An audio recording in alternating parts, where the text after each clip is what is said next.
नमस्कार दोस्तों अगर आप भी बेंगलुरु और गुजरात के बीच खेले गए टाटा आईपीएल 2026 के 34वें और एक और सबसे रोमांचक महामुकाबले को देखने के बाद खुश हैं तो हमारी इस वीडियो को दिल से एक लाइक जरूर कीजिए। आज हमारी इस वीडियो का लाइक टारगेट सिर्फ 400 लाइक है, तो दिल से लाइक करना नहीं भूलिए। दोस्तों, आईपीएल 2026 के 34वें और एक और सबसे रोमांचक, सांसों को रोक देने वाले महामुकाबले में आईपीएल इतिहास की दो सबसे बड़ी टीमें आज बेंगलुरु के एम चिन्नास्वामी स्टेडियम के ऐतिहासिक मैदान पर एक दूसरे से भिड़ी। इस बार रजत पाटीदार की कप्तानी वाली रॉयल चैलेंजर्स बेंगलुरु की टीम के सामने प्रिंस शुभमन गिल की गुजरात टाइटंस की टीम चट्टान बनकर खड़ी थी। इस रोंगटे खड़े कर देने वाले महामुकाबले की शुरुआत हुई बेंगलुरु की टीम के टॉस जीतने के साथ, जहां पर बेंगलुरु के कप्तान रजत पाटीदार ने बिना किसी संकोच के पहले गेंदबाजी का फैसला लिया और गुजरात की टीम को पहले बल्लेबाजी के लिए आमंत्रित किया। इसके बाद रनों की मूसलाधार बारिश करने के इरादे से गुजरात के दो दिग्गज और खतरनाक ओपनर बल्लेबाज मैदान में उतरे। नौजवान सनसनी साई सुदर्शन और गुजरात के कप्तान प्रिंस शुभमन गिल के कंधों पर इस महामुकाबले में अपनी टीम को एक विस्फोटक और आतिशी शुरुआत दिलाने की बहुत ही बड़ी जिम्मेदारी थी। वहीं दूसरी तरफ बेंगलुरु की टीम की तरफ से नई गेंद से प्रलयकारी हमले पर स्विंग के राजकुमार भुवनेश्वर कुमार आए थे।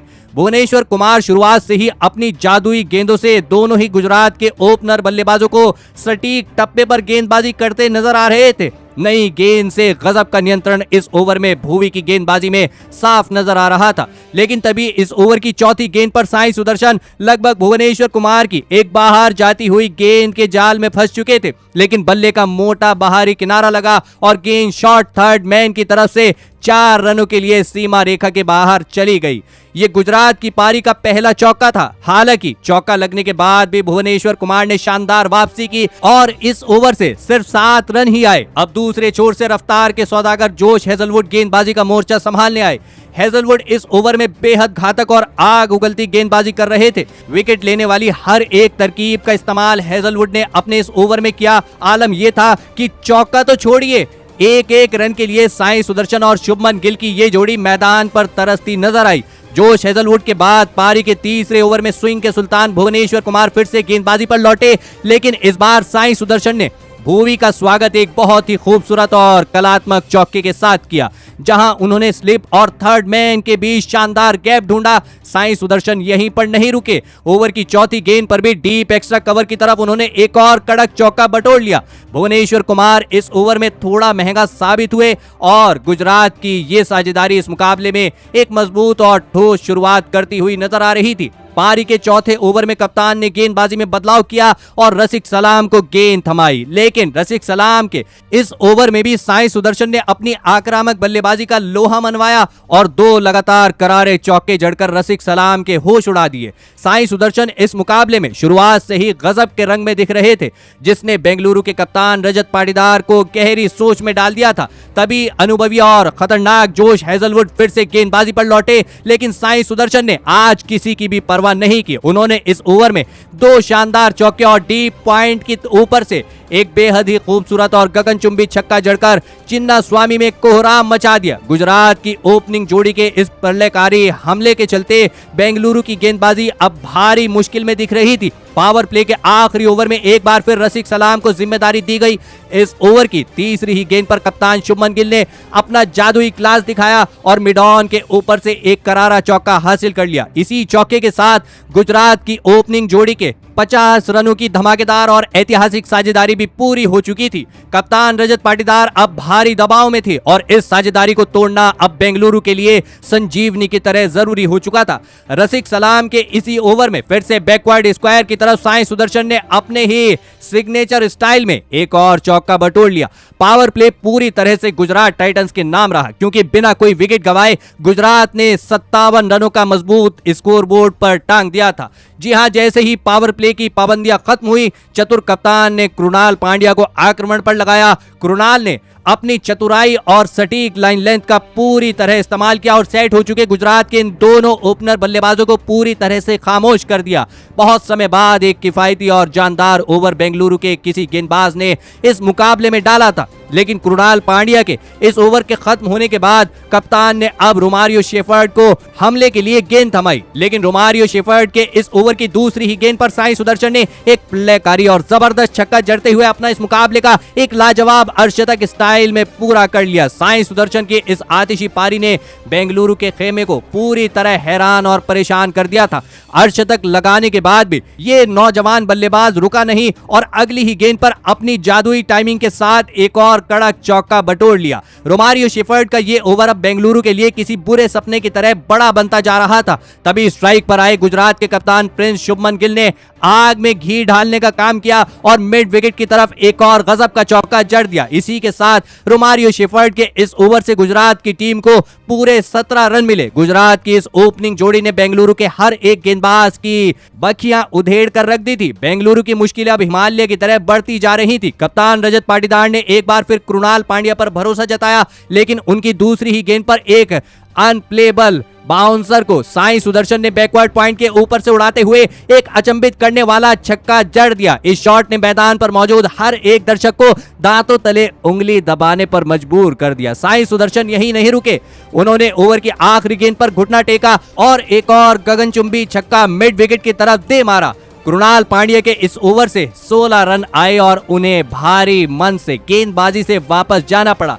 पारी के 10वें ओवर में मिस्ट्री स्पिनर सुयश शर्मा आक्रमण पर आए। सुयश ने अपनी पहली 5 गेंदों पर केवल 6 रन दिए थे और इसी बीच साई सुदर्शन और शुभमन गिल की धमाकेदार शतकीय ओपनिंग साझेदारी भी पूरी हो चुकी थी, लेकिन ओवर के आखिरी गेंद पर सुयश अपनी लाइन से भटके और साई सुदर्शन ने इसका पूरा फायदा उठाते हुए एक और लाजवाब चौका जड़ दिया। बेंगलुरु के पास इस तूफानी बल्लेबाजी का कोई जवाब नहीं था। 11वें ओवर में कृणाल पांड्या फिर लौटे, लेकिन कप्तान शुभमन गिल ने पहली ही गेंद पर डीप बैकवर्ड स्क्वायर लेग के ऊपर से एक गजब का छक्का जड़कर उनके हौसले पस्त कर दिए। कृणाल की गेंदबाजी आज बहुत महंगी साबित हो रही थी। 12वें ओवर में रसिक सलाम ने जरूर कुछ नियंत्रण दिखाया और अपनी सटीक गेंदबाजी से केवल 5 रन दिए, लेकिन रोमांच अभी बाकी था। 13वें ओवर में जब सुयश शर्मा लौटे तो साई सुदर्शन ने लॉग ऑफ के ऊपर से एक और गजब का छक्का जड़ दिया। साई सुदर्शन अब अपने ऐतिहासिक शतक के बेहद करीब थे। तभी सुयश शर्मा ने एक जादुई गेंद डाली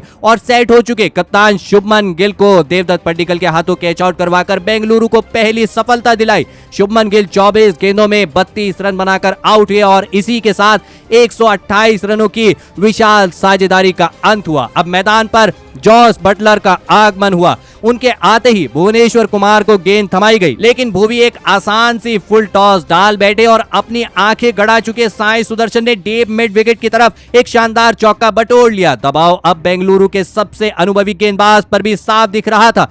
15वें ओवर में जब सुयश शर्मा वापस आए तो जोश बटलर ने बैक फुट पर जाकर एक लाजवाब चौका जड़ा, लेकिन इसी ओवर में साई सुदर्शन ने इतिहास रच दिया और इस साल का पहला ताबड़तोड़ शतक ठोक दिया। चिन्ना स्वामी का कोना कोना इस नौजवान के लिए तालियों से गूंज उठा। इसी ओवर में बटलर ने भी अपनी बाहुबली ताकत दिखाई और लॉग ऑन की तरफ एक धमाकेदार छक्का जड़ दिया। रनों की रफ्तार अब बुलेट ट्रेन बन चुकी थी, लेकिन तभी कप्तान पाटीदार ने जोश हेजलवुड को आखिरी हथियार के रूप में बुलाया। हेजलवुड की पहली ही गेंद पर बटलर को एक और चौका मिला, लेकिन अगली ही गेंद पर हेजलवुड ने अपने अपार अनुभव का इस्तेमाल किया और शतकवीर साई सुदर्शन को अपनी ही गेंद पर कैच आउट कर दिया। साई सुदर्शन 58 गेंदों में 100 रनों की एक बेहद खूबसूरत पारी खेलकर पवेलियन लौटे, लेकिन साई सुदर्शन अपना काम बाखूबी कर गए थे और चिन्ना स्वामी के मैदान पर एक ऐसी इबारत लिख दी थी जिसे पार पाना आसान नहीं था। अब यहां से एक आतिशी फिनिश की जरूरत गुजरात की टीम को अपने आने वाले बल्लेबाजों से थी। मैदान पर अब वाशिंगटन सुंदर का आगमन हुआ और सुंदर ने आते ही जोश हेजलवुड के इसी विकेट वाले ओवर की आखिरी 2 गेंदों पर अपनी चमक बिखेरी। उन्होंने एक गगनचुंबी छक्का और एक जबरदस्त चौका जड़कर यह साफ कर दिया कि धमाका अभी थमा नहीं है। वाशिंगटन सुंदर के इन 2 बड़े शॉट्स ने शतकवीर सुदर्शन के आउट होने के बाद बने दबाव को पूरी तरह से सोख लिया था, लेकिन कहानी में रोमांच तब बढ़ा जब पारी के 17वें ओवर में सुयश शर्मा गेंदबाजी पर आए। बेंगलुरु के इस फिरकी के जादूगर ने अपने इस ओवर में बेहद लाजवाब और कसी हुई गेंदबाजी करके दिखाई। जोश बटलर और वाशिंगटन सुंदर जैसे मंझे हुए खिलाड़ी भी उनके इस ओवर में एक भी बड़ा शॉट नहीं लगा पाए और सुयश ने मात्र 4 रन खर्च किए। पासा अब पलटता हुआ दिख रहा था और कप्तान रजत पाटीदार के चेहरे पर मुस्कुराहट लौट आई थी।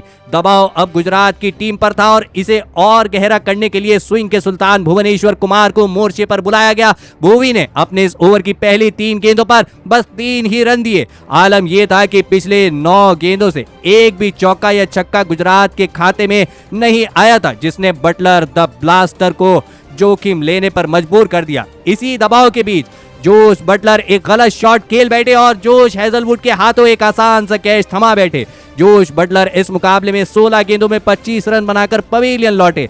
बटलर का यह विकेट एक ऐसे गलत मौके पर गिरा जहां से गुजरात को एक बड़े स्कोर की उम्मीद थी। बेंगलुरु की गेंदबाजी ने इस मुकाबले में शानदार वापसी करके दिखाई थी। मैदान पर अब जेसन होल्डर आए थे। भुवनेश्वर कुमार के इस ओवर से गुजरात को सिर्फ 5 रन मिले। डेथ ओवरों में बेंगलुरु की गेंदबाजी किसी अमेय किले की तरह नजर आ रही थी, जिसने गुजरात के रन रेट को पूरी तरह से थाम दिया था। जोश हेजलवुड अब पारी का 19वां ओवर लेकर लौटे तो उनकी गेंदों पर गजब का नियंत्रण देखने को मिला। हालांकि क्रीज पर खड़े बल्लेबाजों ने चतुराई दिखाई और स्ट्राइक रोटेट करना जारी रखा, जिससे इस ओवर से 8 रन निकले। अब पारी का आखिरी ओवर बचा था और इसे किसी भी कीमत पर बड़ा बनाना गुजरात की मजबूरी थी और इस जिम्मेदारी को अपने मजबूत कंधों पर उठाया जेसन होल्डर ने। जी हां, होल्डर ने गेंदबाजी पर आए कृणाल पांड्या के इस ओवर में तहलका मचा दिया। उन्होंने अपनी बाहुबली ताकत का प्रदर्शन करते हुए गगनचुंबी, जी हां 2 गगनचुंबी छक्के और एक लाजवाब चौका इस ओवर में जड़ दिया। जेसन होल्डर की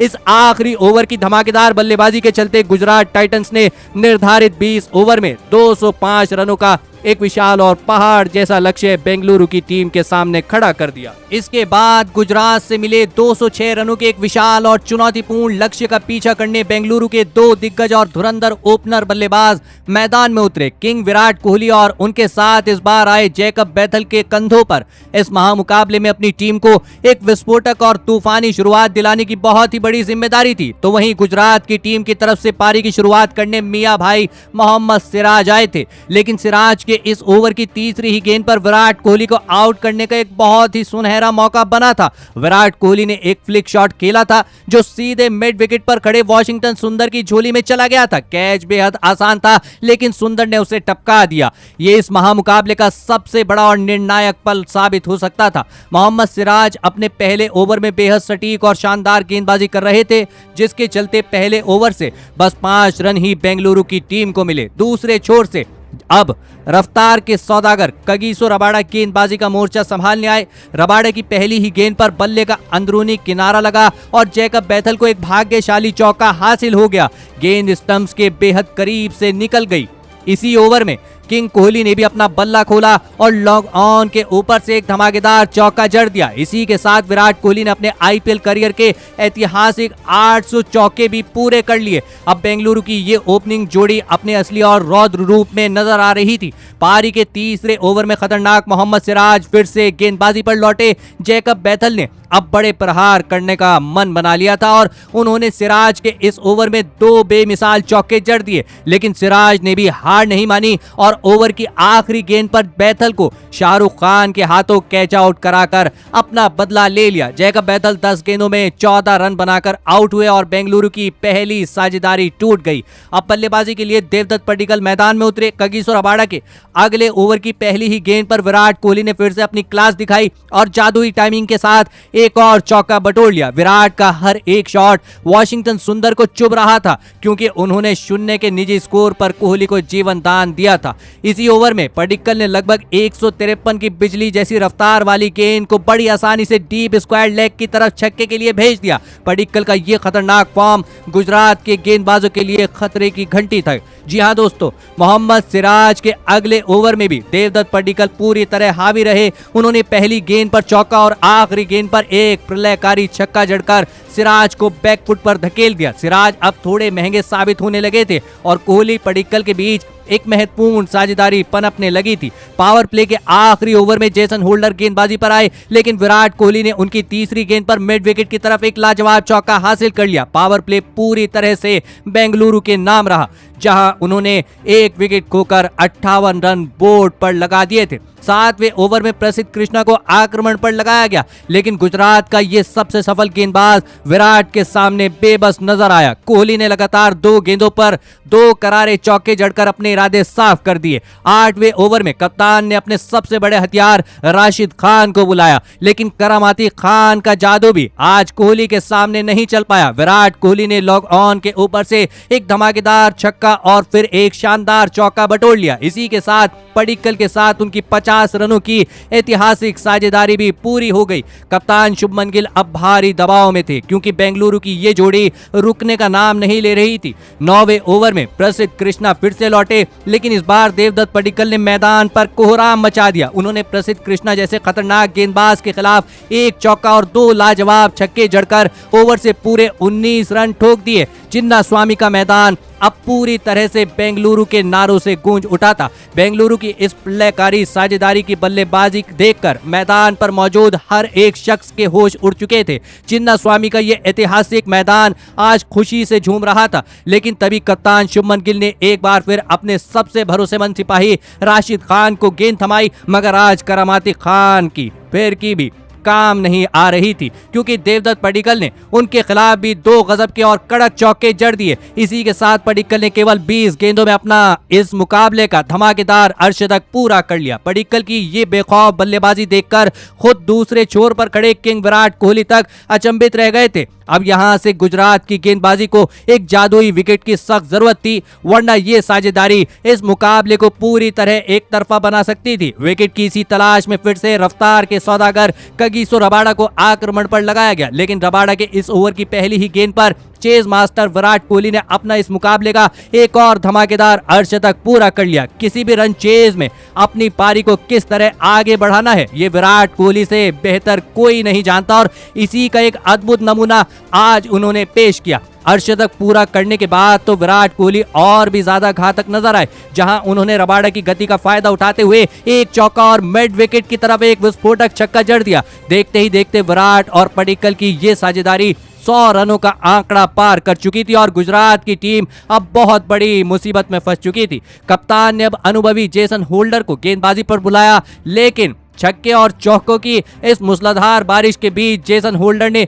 एक बहुत ही किफायती और नपातुला ओवर डाल दिया। होल्डर ने अपनी सदी हुई गेंदबाजी से बेंगलुरु के बल्लेबाजों को हाथ खोलने का कोई मौका नहीं दिया और इस ओवर से सिर्फ 3 ही रन आए। पारी के 13वें ओवर में राशिद खान एक बार फिर मोर्चे पर लौटे। ओवर की पहली ही गेंद पर विराट कोहली ने लॉग ऑफ की तरफ एक कमाल का चौका बटोर लिया, लेकिन दोस्तों राशिद खान ने इसी ओवर में शानदार वापसी की और खतरनाक बल्लेबाजी कर रहे देवदत्त पडिक्कल को अपनी फिरकी में फंसाकर क्लीन बोल्ड कर दिया। पडिक्कल इस मुकाबले में 27 गेंदों में 55 रनों की तूफानी पारी खेलकर आउट हुए।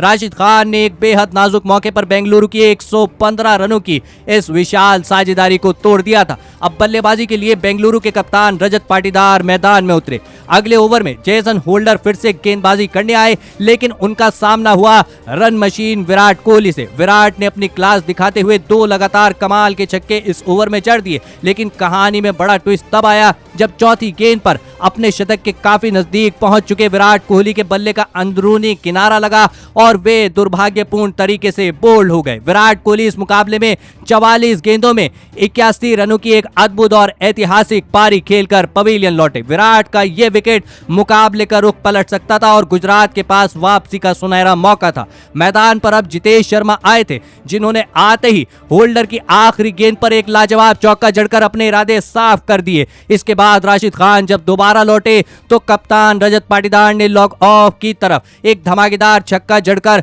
उनका स्वागत किया। जितेश शर्मा ने भी हाथ दिखाते हुए लॉग ऑफ के ऊपर से एक और बेमिसाल छक्का जड़ दिया। राशिद खान जैसा दिग्गज गेंदबाज भी आज बेंगलुरु के इन मतवालों के सामने महंगा साबित हो रहा था, लेकिन ओवर की आखिरी गेंद पर राशिद ने जितेश शर्मा को मानव सुधार, जी हां आपको बता दें कि मानव सुधार के हाथों कैच आउट कराकर अपना हिसाब बराबर कर लिया। जितेश शर्मा 6 गेंदों में 10 रन बनाकर आउट हुए। बेंगलुरु की टीम रन तो बना रही थी, लेकिन अब लगातार अंतराल पर अपने विकेट भी खोती जा रही थी। अब बल्लेबाजी के मोर्चे पर टिम डेविड आए थे। जी हां, इस नाजुक मोड़ पर कप्तान गिल ने मानव सुधार को गेंद थमाई और सुधार ने आते ही अपनी जादुई गेंद पर कप्तान रजत पाटीदार को वाशिंगटन सुंदर के हाथों कैच आउट कराकर बेंगलुरु को एक और बड़ा झटका दे दिया। पाटीदार 5 गेंदों में 8 रन बनाकर आउट हुए। अब ये मुकाबला पूरी तरह से फंसता हुआ नजर आ रहा था क्योंकि बेंगलुरु ने अपने बड़े बल्लेबाजों को एक साथ खो दिया था। मैदान पर अब कृणाल पांड्या आए थे। मानव सुधार के इस सफल ओवर के बाद कगिसो रबाडा फिर से गेंदबाजी पर लौटे। रबाडा के इस ओवर में टिम डेविड ने अपनी बाहुबली ताकत दिखाई और एक महत्वपूर्ण चौका बटोर लिया। अब ये महामुकाबला आखिरी 3 ओवरों के रोमांचक मोड़ पर पहुंच चुका था, जहां पर बेंगलुरु को जीत के लिए केवल 22 रनों की दरकार थी। मुकाबला रोमांचक होने की पूरी संभावना थी और चिन्ना स्वामी का हर एक दर्शक अपनी सांसें थाम कर बैठा था। लेकिन इस पारी के 18वें ओवर में कृणाल पांड्या के सामने युवा मानव सुधार को गेंदबाजी पर लगाने का एक आत्मघाती फैसला कप्तान शुभमन गिल ने लिया और इसी बड़ी गलती की सजा उन्हें इस ओवर में भुगतनी पड़ी। कृणाल पांड्या ने मानव सुधार के खिलाफ अपनी अनुभवी बल्लेबाजी का ऐसा नजारा पेश किया कि 2 करारे चौके और एक गगनचुंबी छक्का जड़कर इस ओवर से पूरे 15 रन बटोर लिए। पांड्या के इस प्रलयकारी हमले ने मुकाबले को पूरी तरह से खत्म कर दिया था क्योंकि अब आखिरी 2 ओवरों में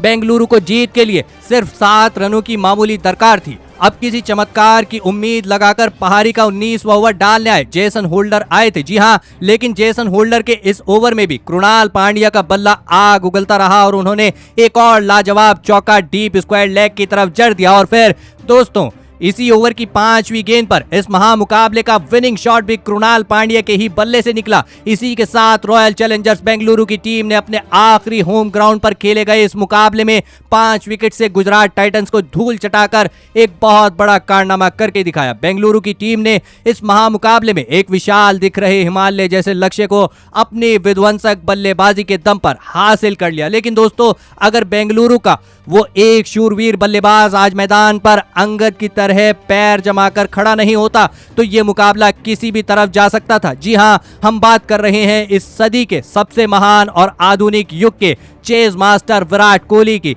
जिन्होंने आज चिन्ना स्वामी स्टेडियम में, जी हां चिन्ना स्वामी के मैदान पर अपने बल्ले का वो रौद्र रूप दिखाया जिसे दुनिया सालों तक याद रखेगी। विराट कोहली ने इस महामुकाबले में केवल 44 गेंदों का सामना करते हुए 8 कड़क चौके और 4 आसमानी छक्के जड़कर 81 रनों की एक मैच जिताने वाली अद्भुत और बेमिसाल पारी खेलकर दिखाई। विराट की इसी अविश्वसनीय पारी के चलते बेंगलुरु की टीम ये ऐतिहासिक महामुकाबला अपने नाम कर पाई। तो दोस्तों आप चेज मास्टर विराट कोहली के इस अद्भुत बल्लेबाजी और उनके इस जज्बे के लिए उन्हें 10 में से कितने अंक देना चाहेंगे? आप अपनी राय नीचे कमेंट में देना बिल्कुल भी ना भूलें। धन्यवाद।